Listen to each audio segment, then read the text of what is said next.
आपकी अपनी पार्लियामेंट में पुलवामा हमले की जिम्मेदारी ली गई। आपकी अपनी पार्लियामेंट में ये बताया गया कि अभिनंदन की रिहाई के वक्त आपके सैन्य अधिकारियों के हाल क्या थे, कैसे उनके हाथ पांव कांप रहे थे। देखिए, झूठ के पहाड़ पर बैठी पाकिस्तान की हुकूमत को हमारा संदेश 4 पंक्तियों में स्पष्ट है।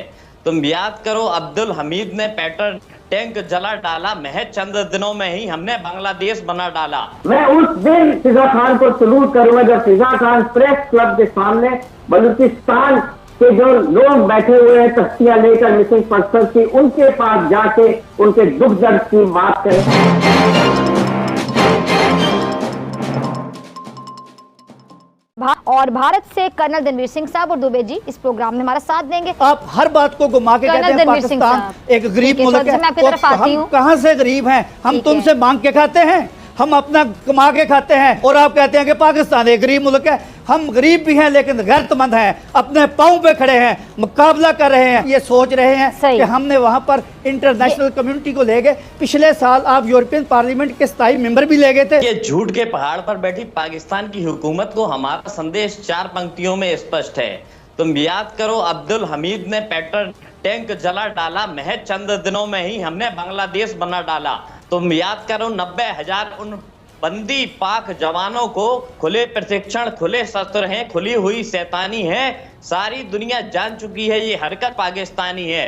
पीओके के नाम पर जो प्रोपेगेंडा आपने फैलाया है, पीओके में आपके यहाँ पर किस तरह की स्थिति बनी हुई है, किस तरह पाकिस्तान का झंडा उतार दिया गया, दुनिया से अब कुछ छुपा हुआ नहीं है। पीओके की हालात को बद से बदतर आपने बना दिया है। आप बात करते हैं भारत की कि भारत में पर्यवेक्षक आने चाहिए, विदेशी पर्यवेक्षक आने चाहिए, कभी न्योता क्यों नहीं देते पाकिस्तान में दुनिया के पर्यवेक्षकों को कि आकर पाकिस्तान की हालत भी तो जनाब एक बार देख ले। कम से कम सर्वविदित है कि पाकिस्तानी हुकूमत की दाल रोटी भारत के भरोसे चलती है, लिहाजा वहां के सियासी दल नफरत की आग पर सियासी रोटियां सेकते हैं। जब पाकिस्तान में आतंकी प्रशिक्षण होते हैं तब जुबान नहीं खुलती, लेकिन भारत में पत्ता भी ले तो पाकिस्तान अपना उल्लू सीधा करने की कोशिश करना शुरू कर देता है। ऐसा क्यों है, आप मुझे जवाब दीजिए। अपनी पार्लियामेंट में पुलवामा हमले की जिम्मेदारी ली गई। आपकी अपनी पार्लियामेंट में ये बताया गया कि अभिनंदन की रिहाई के वक्त आपके सैन्य अधिकारियों के हाल क्या थे, कैसे उनके हाथ पांव कांप रहे थे। कुछ ऐसा ही हाल पाकिस्तान का है, और पाकिस्तान वैचारिक विकलांगता जैसी स्थिति में पहुंच रहा है। पाक की हुकूमत के इशारों पर वहां की आवाम में यह झूठी खुशफहमी पैदा करने की कोशिश की जा रही है कि पाकिस्तान की स्थितियां भारत से बेहतर है।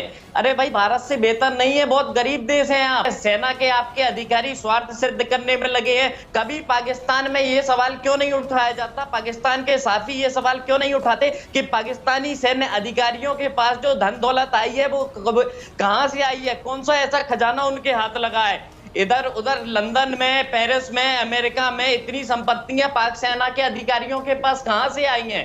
भारत की विदेश नीति 2 पंक्तियों में स्पष्ट है। सर्वे भवन्तु सुखिन सर्वे सन्तु निरामया सर्वे भद्राणि पश्यन्तु मां कश्चित् दुःख भाग् भवेत्। अर्थात संसार में सब सुखी रहे, सभी निरोगी रहे, सबका कल्याण हो, सभी का भला हो, विश्व में कोई दुखी ना हो। ये भारत की फॉरेन पॉलिसी है। आप बोले जी जी बोलिए प्लीज। तो फिर आप बोल रहे हैं तो बोल देते हैं। मैं ये कह रहा हूँ कि पाकिस्तानी इन सवालों का किसी के पास जवाब नहीं है, पाकिस्तानियों के पास खुद भी इस चीज का जवाब नहीं है।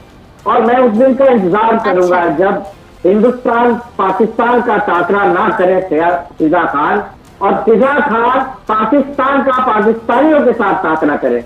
मैं उस दिन फिजा खान को सलूट करूंगा जब फिजा खान प्रेस क्लब के सामने बलूचिस्तान के जो लोग बैठे हुए हैं तख्तियां लेकर मिसिंग पर्सन की, उनके पास जाके उनके दुख दर्द की बात करे और आम लोगों को बताए। इमरान खान से सवाल पूछे कि दरिंदे हमारे मुल्क में ये क्या दरिंदगी हो रही है, इसको काबू क्यों नहीं करता।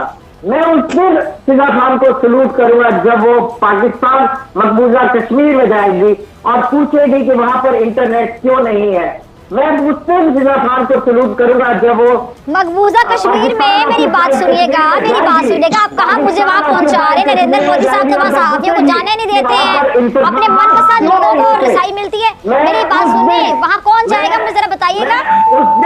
जहाँ इतना आप लोगों ने कब्जा किया हुआ कश्मीर पर? मैं उस दिन फिजा खान को अपनी लाखों की फौज वहां भेजी हुई है, फिर भी इनके जज्बे को नहीं दबा सकते आप लोग। एक मिनट दुबे जी, मैं आपकी तरफ आती हूँ। रणधीर सिंह साहब जी बताइएगा। इतना डर गए आप, मेरे सवालों से इतना डर गए कि आप एकदम बीच में इंटरप्ट करके भागे। प्रोपेगेंडा से कोई फर्क नहीं पड़ेगा। आप मुझे बताइए कि मियां मिट्टू के पास आप कब जाएंगी और ये पूछेंगी कि 16-16 साल की लड़कियों को अगवा करके और वो मुसलमान क्यों बनाता है? कब जाएंगे आप सिंध के गांव के अंदर और हिंदुओं की हालत वहां पूछेंगे कि वहां पर उनके ऊपर जुल्म क्यों होता है? क्यों आपके मुल्क में अहमदियों के ऊपर जुल्म होता है? क्यों आपके मुल्क के अंदर शियाओं को मारा जाता है? क्या बात है फिजा, ऐसा क्या कारण है कि आपके मुल्क से बांग्लादेश अलग हो गया और अब वो खुशहाली के रास्ते पर है? कुछ तो होगा आपकी साजिश थी वो। बलूचिस्तान में जितने मसाइल हैं अगर थोड़े बहुत हैं तो वो भारत करवा रहा है, वो करवा रही है। बेचारी अभी मैं इनको थोड़ा सा जवाब देता हूँ। अभी ये कर्नल दिलवीर जो कह रहे हैं कि पाकिस्तान ये अपना सिंध में बलूचिस्तान में, अभी ये तो इतना को बड़े महीने या साल तो हो नहीं गए हैं। 9 दिसंबर 2020 की कर्नल दिलवीर, अगर आपको मौका मिले तो EU डिसइंफो लैब की जो है रिपोर्ट पढ़ लिया करें। आप समझते हैं कि हिंदुस्तान में सब अच्छा है, अभी वो सब अच्छे वाला दौर गुजर गया है। आपके जो चेहरे पे नकाब था वो उतर चुका है और जो मकबूजा कश्मीर में जो आपकी दहशतगर्दी थी ये हर जगह पकड़ी गई है, हर जगह आप बेनकाब हो गए हैं। अभी आपको हर 2 महीने के बाद जरूरत पड़ेगी कि हम कोई डेलीगेशन लेके वहां जा रहे हैं ताकि लोगों को इंटरनेशनल कम्युनिटी की आंखों में एक बार फिर धौल झोंक ले कि वहां पर सब अच्छा है।